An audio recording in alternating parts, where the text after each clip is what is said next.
we will discuss today the historical link that brings the sacred knowledge from the first civilizations in this fifth ray to the present. And remember that last time we said that out of nowhere a new civilization arose in a crescent of fertile land between the Tigris and the Euphrates River, what is called Mesopotamia, and regular history, regular anthropology sees this emergence of the first civilization as something that cannot be explained. They said out of nothing, Sumerian people, the Sumerian civilization appeared with a new technology, with a new way of organizing their society out of the loom, without any previous explanation. This appears, this happens. And we know that in the background there is the presence of the mentors of the stars that, with agreement with the inner core of wide hierarchy of our planet Earth, come to the conclusion that it was the time to give a little burst to the collective human evolution, and then they open the gates for high beings from the stars of Sirius to come and bring knowledge to the earth on how to organize their societies. And this included knowledge on the laws, knowledge on the way of organizing common spaces and society, and also abstract knowledge on mathematics, astronomy, and many fields of the science. So this is how, through Sirius and through the stars, the wisdom of the fivefold expression of the One reaches planet Earth and becomes the five-pointed star, the common denominator to mention the fivefold experience of consciousness on planet Earth through the fifth race, the iron race, the race that had this push-up first in the Mesopotamian Valley. And here, the Babylonian people, the Sumerian people, took the pentacle and put them in their places of worship, appear in their buildings, always related to protection and to connection with the power of the deep Mother Earth. And in a collective way, these powers were represented by the goddess Ishtar. And Ishtar was the goddess of the underworld, the deep goddess in touch with Mother Earth, that lived in the womb, in the central womb of the mother, and that had power and tutorship over the electrical magnetic forces of Mother Earth. So she was really a very important goddess, and she was somebody that we wanted to have with us, because having her on our side meant the preservation of the civilization, because she was the ruler from all the potential harms that could destroy this incipient civilization of the fifth race, including earthquake, tsunamis, floods, in the end, she was the controller of the underworld and all the happenings through the underworld on the surface of the earth. So Ishtar was the goddess that represented the earth in its more pure, powerful, draconian style. And the Babylons also took this knowledge from the Sumerian and also depicted and used the pentagram as a way to protect from the forces of the underworld, to protect from catastrophes, and to protect from evil, which in the end is everything that has the potential to harm the human beings. These are in fact, all the volcanic eruptions, all the telluric movement of the earth are there to bring from the womb of the earth all the fertility back to the land. But in the end, it risks our own lives and survival. So having the protection of Ishtar meant being protected from the regenerating but also the destructive powers of the earth. Again, in deep connection with the telluric forces, with the dragons of the earth. From these first civilizations,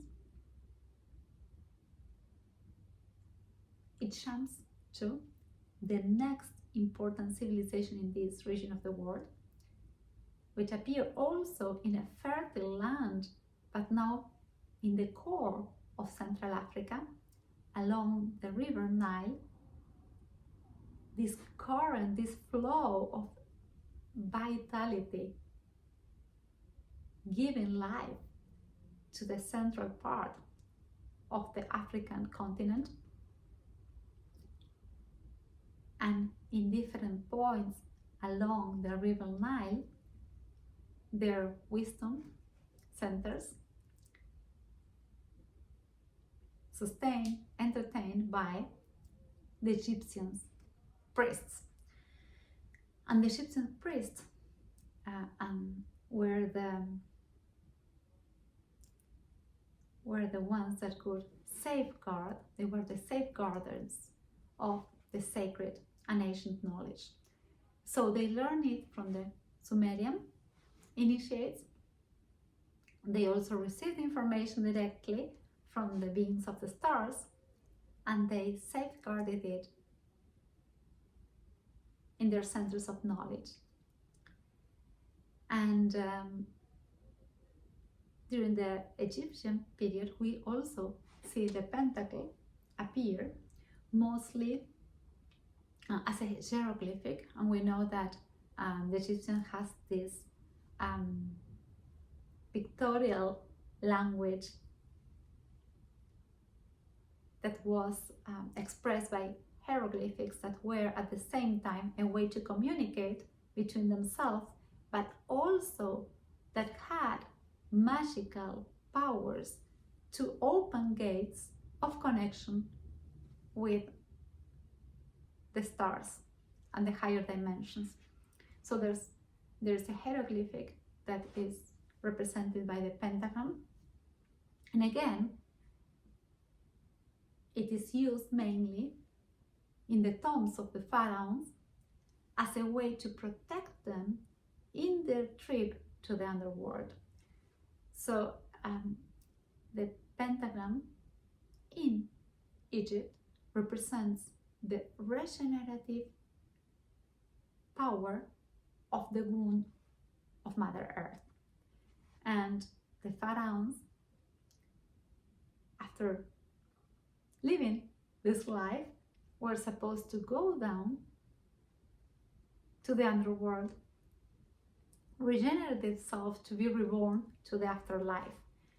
And as such, Isis is the goddess that is also in deep connection with the mysteries of regeneration, and it is in a way in her womb that this regeneration takes place.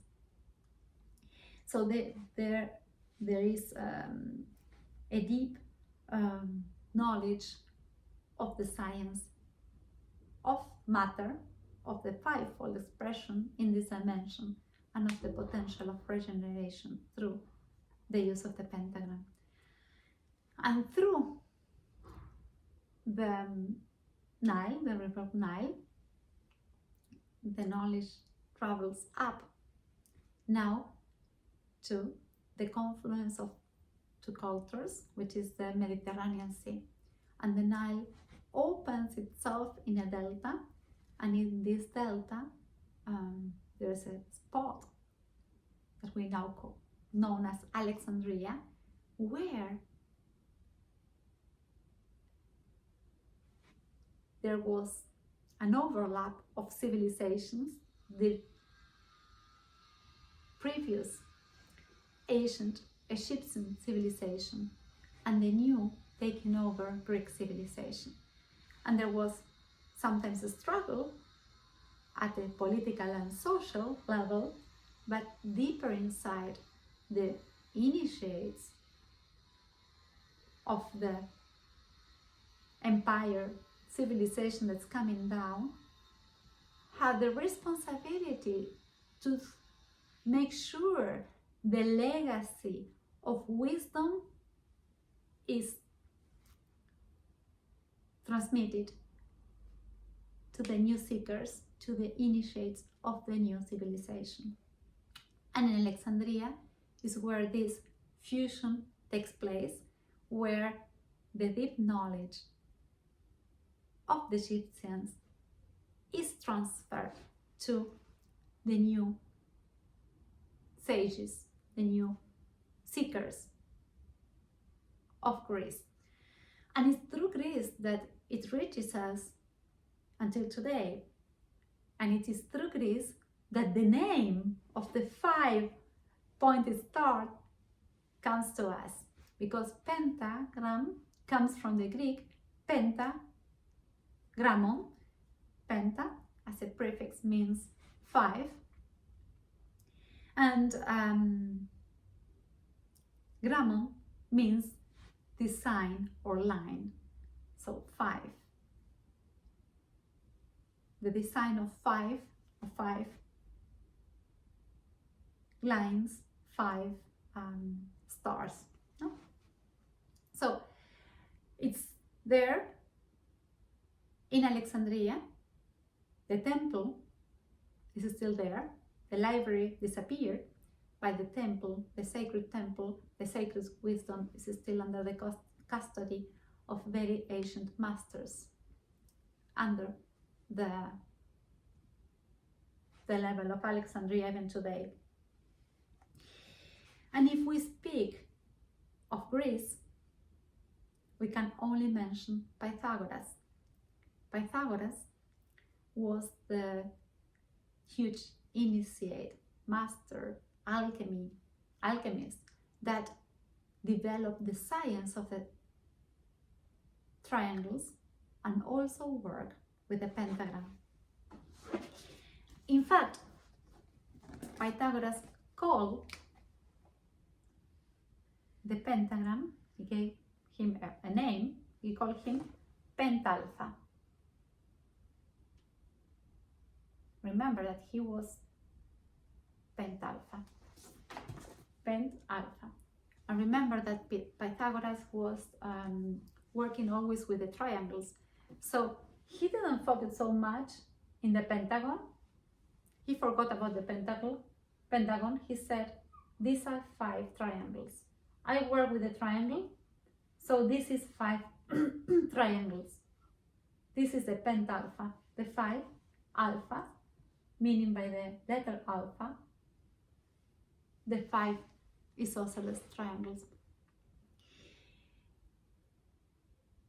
And the Pythagorean in the 6th 6 BCE, 6 before Christ, adopted this pentalpha as a start to recognize each other. It was a symbol of mutual recognition. They carried the symbol on their bodies to recognize each other in a secret way. Okay? And until today, if you watch the series on Pythagoras that we did when we traveled to Samos and we got in touch with this deep knowledge and this deep school of knowledge, you will see how Pythagoras traveled a lot, and he traveled to India.